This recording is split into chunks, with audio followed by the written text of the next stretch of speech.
ओम श्री साईराम. श्री साई चरित्राचा 48वा अध्याय हा साईनाथांची शंकाखोर भक्तांवर कृपा करणं याविषयी आहे. या अध्यायाच्या प्रारंभी ग्रंथकार सद्गुरूंची व्याख्या करतात.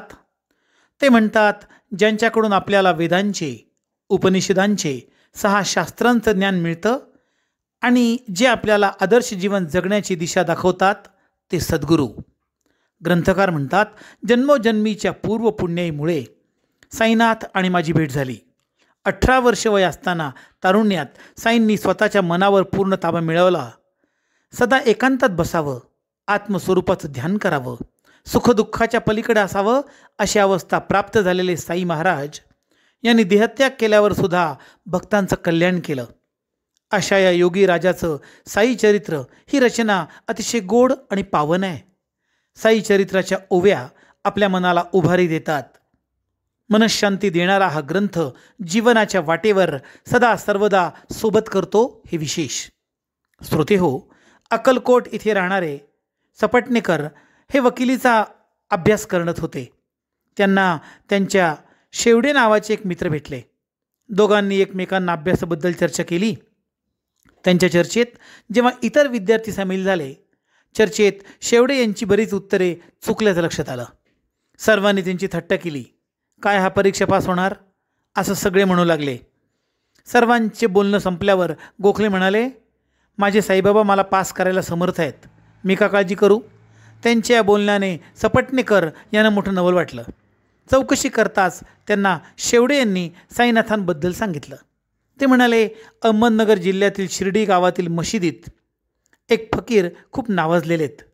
करते करविते तेच आहेत.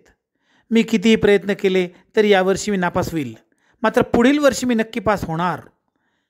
हीच परीक्षा काय, त्यापुढील परीक्षा देखील मी पास होणार आहे. बाबांनी मला शब्द दिलेला आहे. सपटणेकरांचा स्वभाव संशयी होता. त्यांना शेवड्यांचं बोलणं हास्यास्पद वाटलं. पुढे मात्र काही महिन्यात श्री शेवडे यांचे शब्द खरे झाले.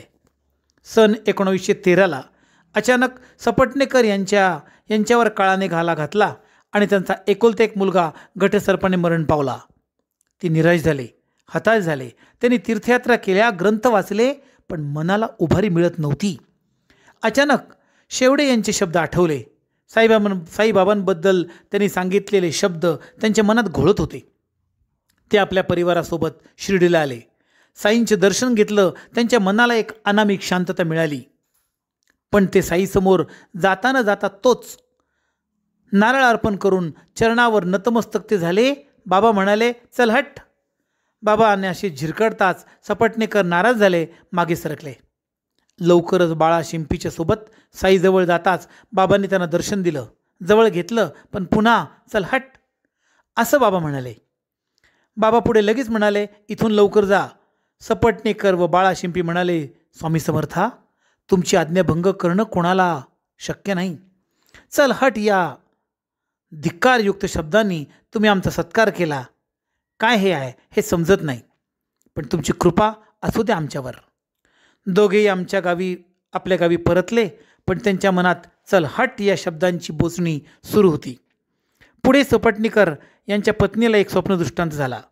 त्यात आपण घागर घेऊन काहीतरी विहिरीजवळ जातो आहे, तिथे एक कफनी घातलेला फकीर आहे असं तिला स्वप्नात दिसलं. फकीर म्हणाला, बाळे, उगाच का चिंता करते, मी तुझी घागर भरून देतो ना. या स्वप्न दृष्टांतानंतर सपटणेकर शिर्डीला दुसऱ्या दिवशी गेले. बाबा लेंडीबागेत होते. सौ सपटणेकर यांनी स्वप्नात पाहिलेले हेच ते फकीर होते. बाबा एका भक्ताला जी गोष्ट सांगत होते ती तंतोतंत आपली आहे हे सौ सपटणेकर यांनी मनोमन ओळखलं. काही दिवसात त्यांच्या सर्व शारीरिक व्यथा बऱ्या झाल्या. मात्र या भेटीतसुद्धा सपटणेकर जेव्हा बाबांच्या जवळ गेले, बाबा म्हणाले, चल हट. आता मात्र सपटणेकर विचार करू लागले, बाबा माझा इतका धिक्कार का करतात. जोपर्यंत बाबा माझ्यावर कृपा करणार नाही तोपर्यंत मी शिर्डी सोडणार नाही. सपटणेकरांनी मनोमन ठरवलं. एकदा बाबा एकटे असताना बाबांच्या जवळ सपटणेकर गेले.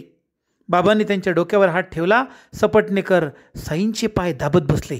इतक्यात एक धनगर बाई बाबांकडे आली. बाबा तिला एक गोष्ट सांगू लागले. सपटणेकर थक्क झाले, कारण साईनाथ त्या स्त्रीला जी गोष्ट सांगत होते ती पूर्णपणे सपटणेकर यांच्या जीवनाची होती. ते साईंकडे पाहत होते. आपल्या जीवनाचा सारा वृत्तांत साईंना कळाला कसा, या बोलण्याने ते अवाक झाले. बाबा बाबा त्या स्त्रीला अचानक म्हणाले, मी त्यांचं पोर मारलं असा माझ्यावर हा आरोप ठेवतोय. मी कशाला लोकांची पोरं मारू? हा माझ्या मशिदीत येऊन का रडतो? ठीक आहे, आता मी असं करतो, मी याच्या पोटी पुन्हा त्याचा गेलेला मुलगा आणतो. साईंचे शब्द ऐकताच सपटणेकरांचे डोळे भरून आले. ते साईंच्या जवळ गेले. थरथर त्या देहाने त्याने आपलं डोकं बाबांच्या चरणावर ठेवलं. बाबा म्हणाले, आता शांत व्हायचं, काळजी नाही करायची. त्याच दिवशी सपटणेकर यांनी आपल्या पत्नीसोबत साईंना नैवेद्य दाखवला. ते दिवसभर साईंच्या सहवासात राहिले. बाबांना त्यांनी दक्षिणा दिली. साईंनी सपटणेकर यांच्या ओटीत नारळ टाकला. पुढे लवकरच सपटणेकर यांना एक मुलगा झाला. बाबांचे शब्द खरे झाले. यांची प्रचिती सपटणेकर यांना आली. त्यांनी साईंकडे आशीर्वाद मागितले. पूर्वी शंकेखोर असणाऱ्या पण आता मात्र शंकाखोर स्वभाव गेलेल्या सपटणेकर यांच्यावर साईंनी अशी काही कृपा केली, त्यांना मनःशांती मिळाली. त्यांना मुरलीधर, भास्कर, दिनकर अशी तब्बल 3 मुलं झाली. पुढे सपटणेकर यांचा मुलगा दिनकरराव यांच्या लक्षात आलं, त्यांचे वडील पूर्वीपासून दत्तभक्त होते. ते गाणगापूरला जायचे. मुलाच्या निधनानंतर त्यांनी नदीत जीव द्यायचा देखील प्रयत्न केला होता, पण साक्षात दत्तगुरूंनी त्यांना पाण्यातून बाहेर काढलं. त्यांना दत्तांनी अक्कलकोटला जाऊन वकिली व्यवसाय करायला सांगितलं होतं. साईंना हे सांगायचं होतं, दत्त महाराज, स्वामी समर्थ, आपण स्वतः वेगळे नाही, सबका मालिक एक.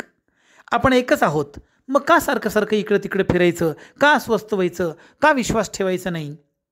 साई महाराज म्हणूनच सपटणेकरांना चल हट असे म्हणायचे. भक्तांना सत्पथावर आणण्याची साईंची ही लीला खरोखर आपल्याला चिंबित करून टाकते. श्रोते हो, ग्रंथ शेवटच्या टप्प्यात आलाय. एकूण ग्रंथाचे अध्याय आहेत 48. एकूण ग्रंथाचे अध्याय आहेत 52. आपण भाग्यवंत आहोत, आपण 48व्या अध्यायापर्यंत आलोय. आता अध्याय बाकी आहेत 4. हा ग्रंथ नक्कीच आपल्याला मनःशांती देणार आहे. आपल्याला साईंचं दर्शन घडो. आपलं घर घर न राहता मंदिर हो.